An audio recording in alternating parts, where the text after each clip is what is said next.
wabarakatuh. Alhamdulillahirrabbilalamin. Wassalatu wassalamu ala asrofil anbiya'i wal mursalin wa ala alihi washabihi ajmain, amma ba'd.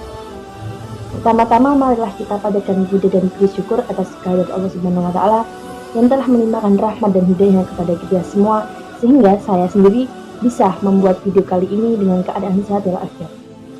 Kedua kalinya, salam serta salam tak lupa kita haturkan kepada Nabi kita, Nabi Agung Muhammad SAW, yang telah membawa Islam dari zaman jahiliyah hingga Islamiyah seperti saat ini.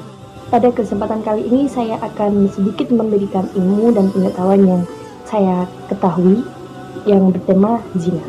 Nah, saat kita mendengar satu kata zina, pandangan kita adalah perbuatan antara laki-laki dan perempuan yang sedang melakukan seksual. Nah, padahal pengertian dari zina itu sendiri adalah perbuatan yang kita lakukan dan yang akan mengarah kepada perbuatan zina. Jadi belum tentu mengarah ke perbuatan zina ya. Nah, kalau begitu macam-macam apa saja sih yang zina itu gitu kan. Nah, dalam hadis yang saya baca dari Abu Hurairah radhiyallahu anhu dari Nabi Muhammad SAW, beliau bersabda, mata bisa melakukan perbuatan zina, tangan bisa melakukan perbuatan zina, kaki bisa membuat maksudnya bisa melakukan perbuatan zina, dan mulut bisa melakukan perbuatan zina. Nah, jadi dalam hadis yang sudah saya bacakan tadi, bisa kita simpulkan bahwa zina itu ada 5 ya. Yang pertama, zina mata, yang kedua zina tangan, yang ketiga zina kaki, yang keempat zina mulut, dan yang kelima adalah zina hati. Nah, saya akan menjelaskan 5 macam-macam zina tadi yang sudah saya sebutkan di atas tadi ya. Nah, yang pertama tadi kan ada perbuatan zina mata. Nah, zina mata itu yang dilakukan perempuan atau laki-laki itu dalam memandang lawan jenis. Nah, yang saya ketahui itu dalam pandangannya itu minimal itu 2 menit atau 3 menit. Nah, itu udah termasuk perbuatan zina. Karena nggak mungkin kan kalau kita tuh mandang laki-laki atau perempuan itu biasa aja gitu loh. Maksudnya dalam 2 menit atau 3 menit itu mesti dalam diri kita itu berpikir, ih dia ganteng banget, atau yang tahu itu ih dia cantik gitu kan. Nah, itu udah termasuk perbuatan zina mata. Yang kedua adalah perbuatan zina tangan. Nah, perbuatan zina tangan itu yang saya ketahui itu saat kita bergandengan tangan kepada lawan jenis tetapi belum muhrimnya ya, belum sah berarti. Nah, tapi zina tangan itu enggak cuma zina laki-laki perempuan, tapi juga saat kita melihat barang orang lain atau teman kita sendiri itu, ih kok kayak bagus, pengen ngambil. Nah, kalau cuma ngomong ih bagus itu nggak termasuk zina ya. Tapi kalau sampai kita mencuri, mengambil, itu adalah zina, perbuatan yang dosa ya, dosa besar. Nah, yang ketiga tadi adalah ada zina kaki.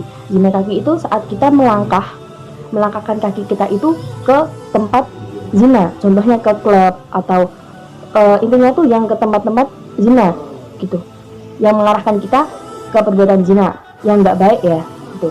Nah, yang keempat tadi ada perbuatan mulut. Perbuatan mulut itu saat kita membicarakan lawan jenis sama teman kita sendiri, ih dia gini-gini atau gimana gitu.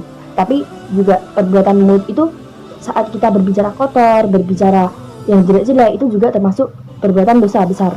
Zina juga termasuk ya. Nah, terus yang terakhir itu tadi ada perbuatan hati. Perbuatan hati itu saat kita memikirkan si cowok atau si cewek itu, ih dia kayak gini, kayak firasat gitu loh dengan pikiran kita tuh, terus kan masuk dalam hati, ih dia ganteng banget, dia lagi apa. Nah, itu juga termasuk perbuatan zina.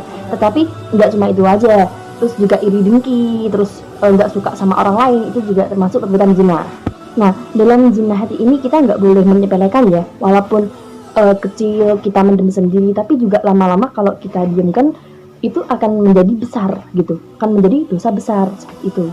Nah, seperti dalam, untuk memperjelas yang saya bacakan tadi, yang saya bicarakan tadi, dalam Quran surah Al-Isra ayat 32 yang berbunyi, Bismillahirrahmanirrahim, wala taqrabuz zina innahu kana fahisatan wa sa'a sabila, yang judulnya, dan janganlah kamu mendekati zina karena sesungguhnya perbuatan zina itu adalah perbuatan keji dan suatu jalan yang buruk bagimu. Surat Al-Isra ayat 32. dalam firman Allah ya, berarti sudah jelas dituliskan dalam Al-Quran bahwa zina itu adalah perbuatan yang keji, yang dibenci oleh Allah. Yang saya ketahui itu perbuatan zina itu termasuk dosa besar nomor 3 ya, setelah musyrik sama membunuh orang yang tidak bersalah. Nah, terus yang ketiga adalah perbuatan zina itu. Jadi kita jangan macam-macam ya dalam perbuatan zina. Nah, jadi remaja-remaja teman-teman saya dan juga saya sendiri, saya juga tertampar ya saat membicarakan hal perihal zina, karena saya juga sering melakukan perbuatan yang saya jelaskan di atas. Nah, terus apa sih yang agar kita terhindar dari perbuatan zina tadi? Nah, itu ada banyak banget. Yang pertama adalah cara kita mendekatkan kepada Allah Subhanahu wa Ta'ala. Yang kedua, membaca Al-Quran dan maknanya, serta kita juga mempraktekkan dalam kehidupan sehari-hari. Terus yang ketiga adalah kita berteman dengan orang-orang baik. Bukan berarti kita menghindari orang-orang teman-teman kita yang jahat ya, tetapi kan alangkah lebih baiknya kita bersosialisasi dengan yang baik agar kita juga terjerumus yang baik-baik. Kalau kita yang ke teman yang mungkin nggak baik, nanti kan kita juga terjerumus seperti itu. Nah, mungkin sekian pembicaraan atau ilmu yang dapat saya sampaikan. Jika ada kekurangan atau mungkin perkataan saya yang kurang jelas, mohon dimaafkan. Wabillahi taufiq wal hidayah. Unzur man qala wa la tanzur man qala. Syukran kasiran. Wassalamualaikum warahmatullahi wabarakatuh.